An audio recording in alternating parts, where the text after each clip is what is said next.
Hérétique est un podcast politique mêlant entretien et débat. Hérétique pour questionner les dogmes et les mythes. Hérétique parce que la politique n'est pas la religion. Hérétique parce que vouloir penser est toujours le début de la dissidence. Transformation du religieux, seconde partie. Vous constatez le recul, la disparition de la chrétienté. Et en même temps, quand on regarde la société contemporaine, on a malgré tout l'impression d'une société qui est très travaillée par son fond chrétien, son fond judéo-chrétien.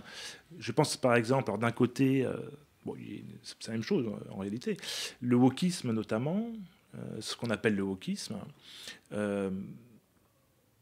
est au fond une sorte de christianisme primitif qui vise à établir un monde indifférencié où il n'y aura plus, comme disait c'était saint Paul, je crois, ni homme ni femme, ni esclave. C'est Paul qui dit ça. C'est Paul qui dit ça. Et ça a été identifié. Je pense à Jean-François Bronstein qui a écrit La religion woke. On retrouve au fond du wokisme un mouvement religieux malgré tout qui ressemble beaucoup à une reviviscence du christianisme. Non ? Oui, mais ça c'est logique. Vous savez, une société peut jamais créer quelque chose sur, une espèce de tabula rasa. Ça n'existe pas. On peut pas. Oui, mais c'est pas du paganisme. On ne peut pas créer ex nihilo. Mais le christianisme s'est appuyé sur le paganisme. Les protestants disent toujours que les catholiques sont en fait des polythéistes, avec la Vierge Marie, etc. Enfin, vous voyez, on reprend toujours un peu ce qu'on a été. Alors on en fait autre chose, on peut le critiquer, mais on en reprend des bouts quand même. Et là, en l'occurrence, il y a nous sommes complètement dans une morale post-chrétienne. Moi, j'appelle ça du post-christianisme, parce que c'est plus exactement ça, mais c'est quand même encore ça. J'appelle ça de l'humanitarisme. Alors, oui, précisément, vous parlez de l'humanisme qui a dérivé en humanitarisme. Mais est-ce que ce n'est pas, pour reprendre le mot de Chesterton, des valeurs chrétiennes devenues folles ? Oui, il y a un peu de ça. Chesterton le disait, c'était effectivement très, très intéressant de dire comme ça. C'est une manière un peu ironique. Mais effectivement, c'est des valeurs chrétiennes, mais qui ont été... Déjà, elles sont coupées de la transcendance, donc elles sont, pour ainsi dire, tombées, affaissées dans l'immanence, donc forcément ça les change. Et donc elles sont très différentes, mais on les reconnaît. Hein. On en repère la trace, voire l'odeur. Enfin, c'est intéressant à voir. Ouais. Et vous ne pensez pas que ça peut être une renaissance du christianisme ? Mais pour que le christianisme renaisse, il faudrait que la transcendance existe, dans les cœurs, j'entends, dans les esprits et dans les cœurs. Pour l'instant, c'est pas vraiment le cas. C'est pas ça qui se déploie. Ce qui se déploie, c'est la morale issue du christianisme qui se déploie, mais alors vraiment beaucoup.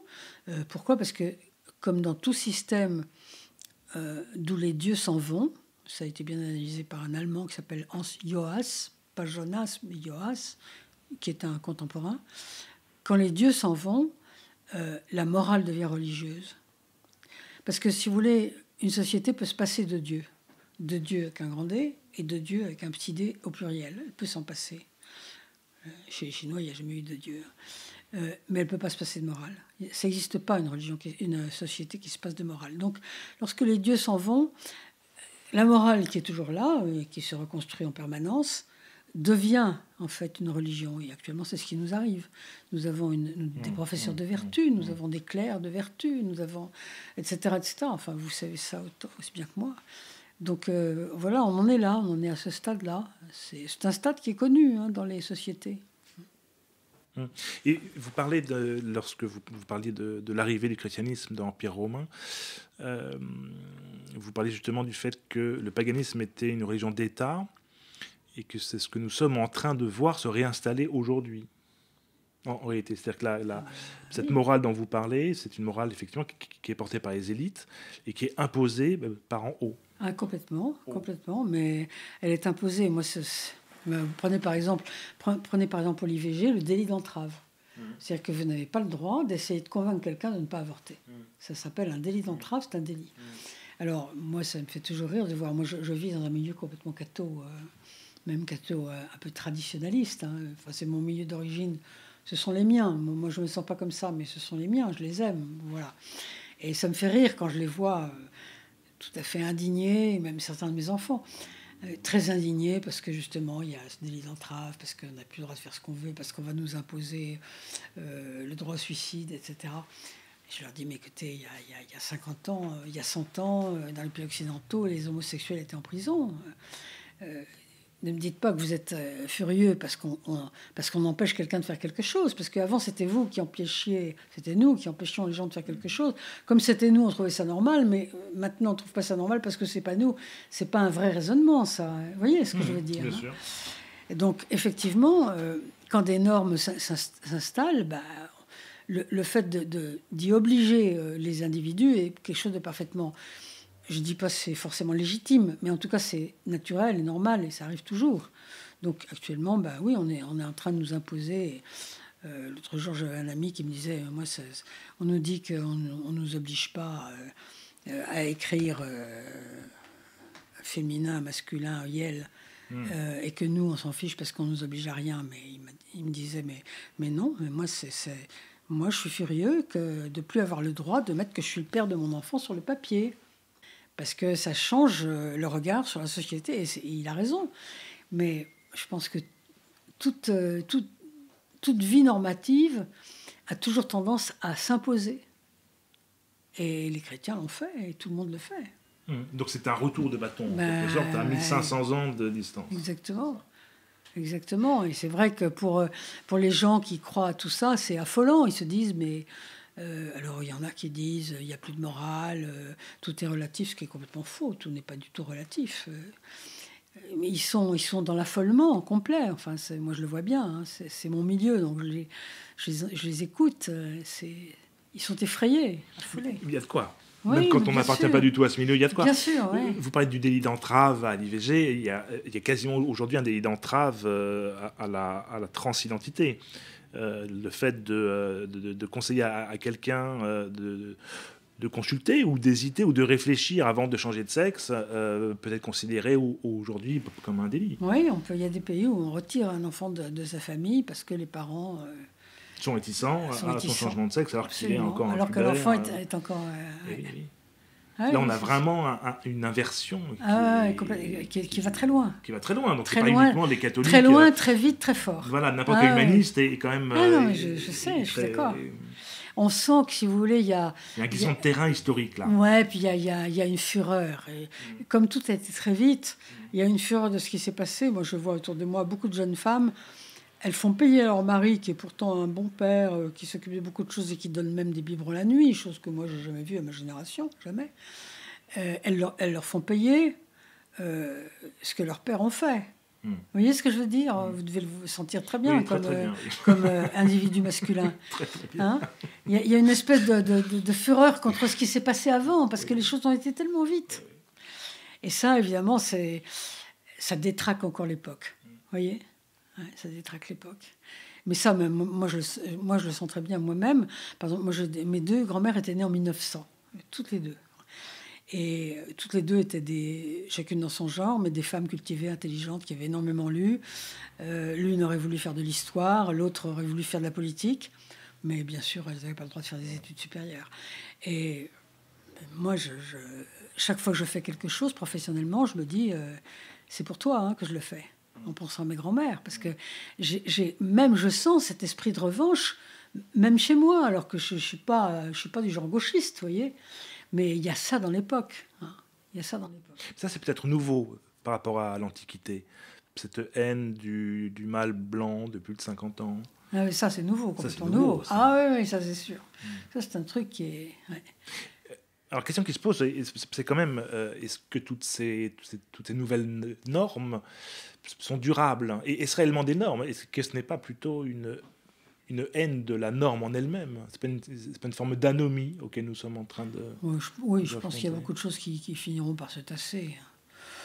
C'est pas durable, je veux dire, le transsexualisme, le gender fluide, le fait d'être un homme le matin, une femme l'après-midi et le reste du temps entre les deux, ça me semble pas viable. Je pense que c'est une lubie historique. Oui, je pense que c'est des lubies, en effet, c'est des caprices d'une époque qui ne sait pas très bien où elle va, qui n'a plus de croyances, qui est un peu affolée.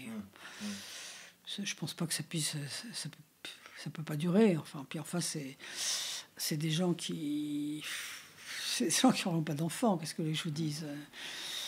Donc ça peut pas se développer. Justement, ce que vous parliez du nihilisme, est-ce que c'est pas une sorte de nihilisme, ce qui se passe avec le wokisme, où on sent qu'il n'y a pas de fin? Oui, quand vous parlez du gender fluide, oui, ça va jusque-là. C'est effectivement du nihilisme. Le fait qu'il n'y ait plus... c'est même pas qu'il n'y a pas deux sexes, il n'y a même pas 5 sexes, comme disait... C'était un auteur plus ancien qui disait ça. C'est qu'il y en a 1000. Enfin, chacun a le sien. Enfin, je suis d'accord avec vous, c'est du nihilisme, ça, mais... Moi, je crois pas du tout. Je crois même pas que ça vaille la peine de se mettre en colère contre ce genre de choses. C'est des lubies de l'époque qui vont passer. Je suis d'accord avec vous. Ouais. Je vois pas. Par contre, les choses qui vont rester, il y a des chances que la croyance écologique demeure longtemps, parce que ce sont des problèmes objectifs auxquels l'humanité se confronte et qui ne sont pas prêts de cesser. Ça, je pense, c'est une chose qui va rester. Je pense également que toutes les idéologies autour de la race, c'est des choses qui vont malheureusement durer, parce que je pense que ce sont des clivages qui sont ancrés très loin dans l'histoire et dans le psychisme humain. Oui, ça, je pense que oui. C'est malheureusement. Malheureusement, on peut que le déplorer, mais l'utopie antiraciste, je pense, a vécu. L'impossibilité d'accepter la différence, c'est malheureusement quelque chose d'humain. Et les différences existeront toujours. Et heureusement, d'ailleurs, qu'elles existent, parce que la différence culturelle est très importante, parce que chaque peuple, chaque société, chaque culture a une manière différente de répondre aux questions fondamentales qui sont où est le bien, où est le mal, pourquoi dois-je mourir, ou des choses comme ça. Il est normal qu'il y ait des réponses diverses à ces questions qui sont les mêmes partout. En ce qui concerne l'écologie, je ne suis pas d'accord avec vous. Je crois que les questions écologiques, bon, bien sûr, elles sont réelles, mais on ne sait pas exactement quelles elles sont, parce que il n'y a pas de grand prêtre qui puisse nous dire exactement quelles sont les questions. Moi, je ne suis pas du tout du genre à aduler le GIEC. Pour moi, c'est pas un dieu sur terre, le GIEC. Ça devrait être discutable. Alors, ce qu'il y a, c'est que dès qu'on commence à discuter, on nous accuse d'écoloscepticisme. C'est pour ça que ça va durer. Non, je crois pas. Parce discussion rationnelle, ça devient vous avez de moins en moins de pays. Je pense qu'il n'y aura plus que l'Europe occidentale et peut-être le Canada qui vont adopter ce genre de pensée. Et petit à petit, regardez, l'Amérique du Nord est en train de s'en défaire. La Chine s'en fiche, sauf sur certains points. Mais bien sûr qu'il y a des points qui sont évidents. Le continent de plastique sur l'océan, bien sûr qu'il faut lutter contre, il y a tout un tas de choses. Mais de là à adopter la doxa écolo du GIEC, franchement, je pense que là, il n'y a plus beaucoup de pays. Bientôt, il y aura plus que l'Europe occidentale et le Canada, si ce n'est pas déjà fait. Oui, ça rejoint le propos que vous aviez dans le Crépuscule de l'Universel, où vous parliez de la provincialisation en fait de l'Occident, le fait que l'Occident n'est plus du tout n'a pas du tout le magistère sur le monde, ne règne plus du tout, n'est plus une norme, et que ce qu'on appelait auparavant le tiers-monde, les non-alignés, etc., sont en train de s'en émanciper, et on entre dans un monde de multipolarité, en réalité, et géopolitique et culturelle, les deux se tenant. Mais je voulais revenir aussi à une évolution plus fondamentale qui ne va pas se dissiper, elle, du jour au lendemain, et dont vous parlez assez peu, qui est la question de l'islam. L'effacement de la chrétienté en Occident se fait, du moins en Europe, c'est différent aux États-Unis, mais en Europe se fait proportionnellement, en quelque sorte, même si c'est des phénomènes indépendants, à l'avancée de l'islam, qui est quand même là aussi une éruption spectaculaire, notamment en France. Depuis 50 ans, on a un jaillissement de la question musulmane, qui était absolument inconnu de nos parents, à nous. Et là, pour le coup, c'est une évolution qui est à long terme. Autant le wokisme peut très bien se dissiper comme un rideau de fumée, éventuellement l'écologie, si on vous suit, autant l'islam, s'il n'y a pas de réforme à l'intérieur du monde musulman, est une croyance nouvelle en Occident qui n'est pas près de disparaître du jour au lendemain. Oui, c'était intéressant parce qu'il y a encore 50 ans, l'islam était en train de s'occidentaliser. Et là, il y a eu un retour de flamme qui, je pense, est dû à... Enfin, c'est pas uniquement parce qu'il y a beaucoup de musulmans en France, c'est l'ensemble des pays musulmans qui, il faut bien le dire, en ont assez d'être envahis par l'Occident, d'être écrasés par l'Occident. Il faut bien reconnaître qu'on entreprend des guerres chez eux. Ça fait un bout de temps. Oui, enfin, ça fait un bout de temps. Ça ne s'oublie pas comme ça. Ce qui se passe à Gaza actuellement, c'est fou ce qui se passe parce que ce sont des gens qui sont faibles pour toutes sortes de raisons. Je ne veux pas rentrer dans les questions géopolitiques que d'ailleurs je connais trop mal, mais qui sont faibles et par conséquent utilisent les armes du faible, qui sont toujours des armes terribles. Parce que c'est une chose de balancer des bombes sur des immeubles, même des immeubles d'habitation, comme font les Israéliens à Gaza actuellement. C'est autre chose d'aller dans des maisons tranquilles, voler des bébés pour les torturer pendant des mois. Ça, c'est la guerre par le sadisme. C'est encore autre chose. Donc, ils utilisent des moyens comme ça parce qu'ils n'en ont pas d'autres, parce qu'ils n'ont pas de bombes pour balancer d'en haut. Enfin, vous voyez. Donc, c'est des gens extrêmement dangereux pour des gens civilisés comme nous. Bon, combien de temps ça va durer ça? Est-ce qu'ils vont aller très loin? Si ces gens-là pouvaient avoir l'arme atomique, je pense qu'il faudrait se faire du souci pour Paris et compagnie. Bon, pour l'instant, ils ne l'ont pas, mais ça ne va pas tarder, je pense. Et c'est vrai que ce sont des gens qui sont dangereux ils ont la haine de l'Occident parce qu'on les a écrasés pendant longtemps. Il faut quand même bien dire les choses telles qu'elles sont. C'est aussi une guerre des dieux, là, pour le coup, tout simplement. Ça, c'est une histoire qui dure depuis des millénaires, entre les monothéismes.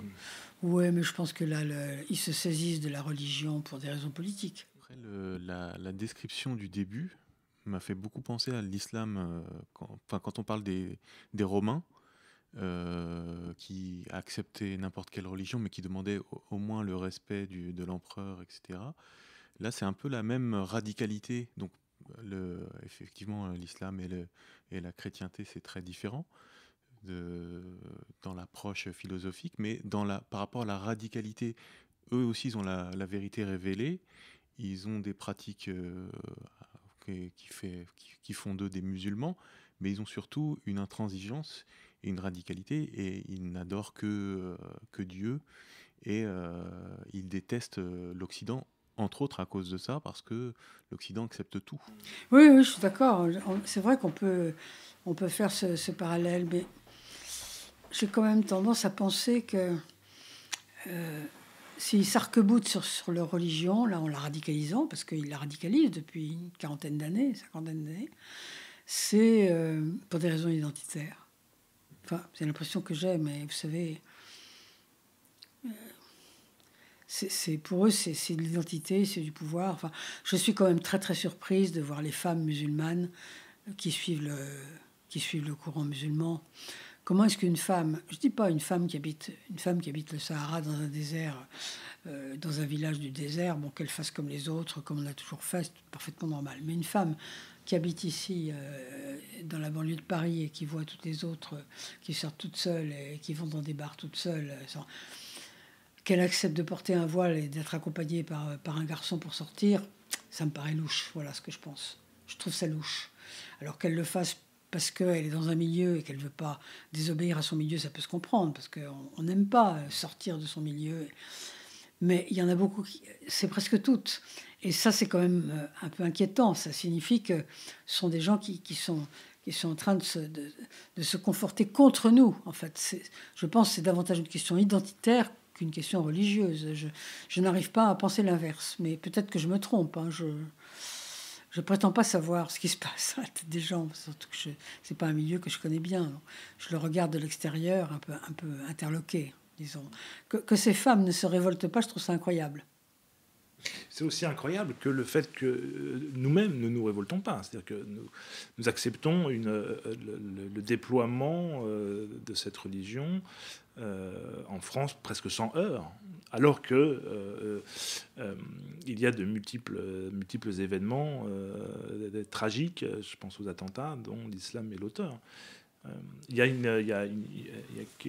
mais ça... je veux dire, à leur militantisme répond notre culpabilité narcissique, comme dirait Daniel Sidoni. C'est aussi parce qu'on a quand même tout fait pour qu'ils viennent. Hein. Ouais. D'abord, on a colonisé. Bon, attendez, quand on colonise, ce sont des gens qui parlent notre langue depuis un siècle et demi. Bon, après, il ne faut pas s'étonner si c'est chez nous qu'ils viennent quand ils veulent trouver du travail ailleurs. Hein. Donc, il ne faut pas non plus en accuser la terre entière. C'est nos ancêtres. On est responsable de ce qu'ont fait nos ancêtres quand même. Ce n'est pas le cas des Vietnamiens. On doit assumer.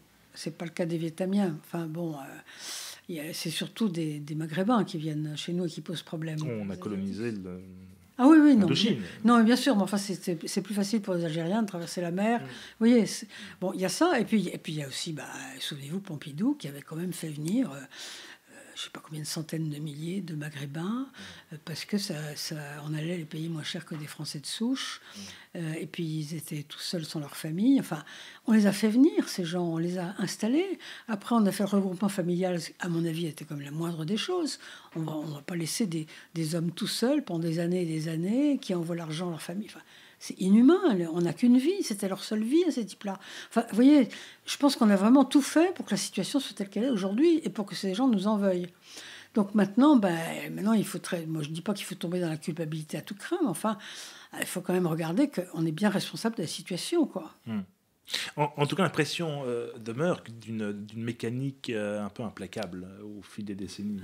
C'est quelque chose d'inéluctable. Ah ouais, ça, je suis d'accord. Mais je suis d'accord avec vous. C'est très inquiétant ce qui se passe. Très, très inquiétant, ça c'est sûr. Mais enfin, on ne pouvait pas interdire cette religion. On arrive à grand-peine à leur interdire de faire la prière en pleine rue. Bon, on est en train de se battre pour le voile dans le sport. Enfin, bon. Mais est-ce qu'en tout cas... Par rapport à ça, il y a une vague de gens qui se disent chrétiens, alors que leurs parents, voire grands-parents étaient athées ou sans religion. On a l'impression que c'est parfois par identité, par réaction en fait, pour réaffirmer une identité occidentale. Est-ce que vous croyez à ce mouvement-là? Parce qu'il y a pas mal de... pour nous, ça paraît compliqué. Mais surtout que c'est pas du tout de la croyance, c'est pas de la religion finalement, c'est de l'identitaire, comme on en a parlé avant sur la religion musulmane. C'est une réaction souvent à ça d'ailleurs. Et est-ce que pour vous c'est quelque chose qui est possible? Je pense qu'il y a deux choses là. D'abord, il y a le fait que depuis une trentaine d'années, les chrétiens ont pris l'habitude de ne plus baptiser leurs jeunes, les bébés. Pas tous, mais beaucoup ne baptisent plus les bébés en disant il choisira quand il sera grand. Voilà, on dit toujours ça. Et donc, à force, ça dure depuis 30-40 ans, il y a plein de jeunes qui ne sont pas baptisés et qui, du coup, choisissent de se faire baptiser. Alors, les prêtres, tout contents, disent vous voyez, il y a une rechristianisation.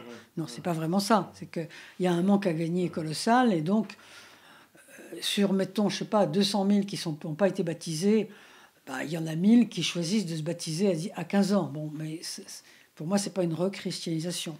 Puis il y a une deuxième chose qui me paraît importante, tout à fait différente, c'est que nous avons tous besoin d'appartenir à un groupe, à une communauté, d'avoir des appartenances de croyances, disons, de partager au sens où on partage une foi et pas seulement au sens où on partage un gâteau. Parce que quand on partage un gâteau, on coupe le gâteau en morceaux. Quand on partage une foi, au contraire, ça grandit, ça se partage, ça se coupe pas. Donc on a tous besoin de ça. Et c'est à ce titre qu'il y a des gens qui choisissent d'appartenir à une religion, comme on pouvait appartenir auparavant à un parti politique. Maintenant, c'est un peu moins à la mode parce qu'on a plus tendance à croire aux politiques. Mais... Moi, je ne crois pas qu'il va y avoir une rechristianisation. En tout cas, dans un pays comme la France, je pense qu'actuellement, on est plutôt dans un mouvement de déchristianisation. Là, je vais beaucoup en Pologne. La Pologne est un pays où la déchristianisation pourrait aller aussi vite que celle du Québec dans les années 60, c'est-à-dire à toute allure, quoi. Et je pense qu'en France, on n'est pas en phase de rechristianisation. Ce sera peut-être vrai dans un siècle, mais maintenant, non, je pense pas. Vous pensez que la Pologne peut devenir une terre non chrétienne, peut se détacher du christianisme? Elle est en train. Elle est en train de le faire. Ouais, c'est assez impressionnant. Ça va à une vitesse. Je dis, ça va aussi vite que presque qu'au Québec. Et oui, qui a connu un effondrement à la fin des années 60. Ça a été assez brutal. Ouais. Et là aussi, là-bas, vous diagnostiqueriez un remplacement par le paganisme, une nouvelle croyance? Ce qui se passe là-bas, déjà, c'est que vous aviez une église qui ressemble, vous avez encore d'ailleurs une église qui ressemble à l'église de France dans les années 1750 ou 1800. C'est-à-dire, il y a une espèce de...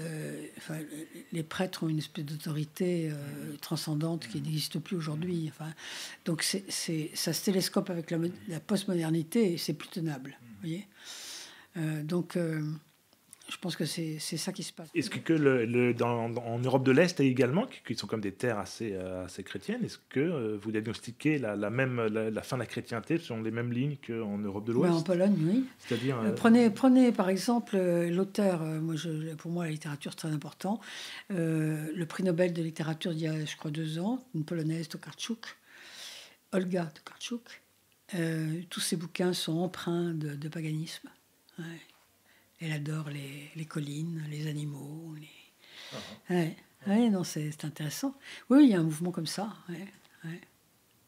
Mais pour finir, dernière question à propos de l'islam. Est-ce que il n'y a pas, en Europe de l'Ouest, en tout cas, un mouvement où le paganisme va être remplacé, où le paganisme n'est qu'une transition, en fait, entre la fin de la chrétienté et des sociétés qui, à terme, seront peut-être dominées par la croyance musulmane?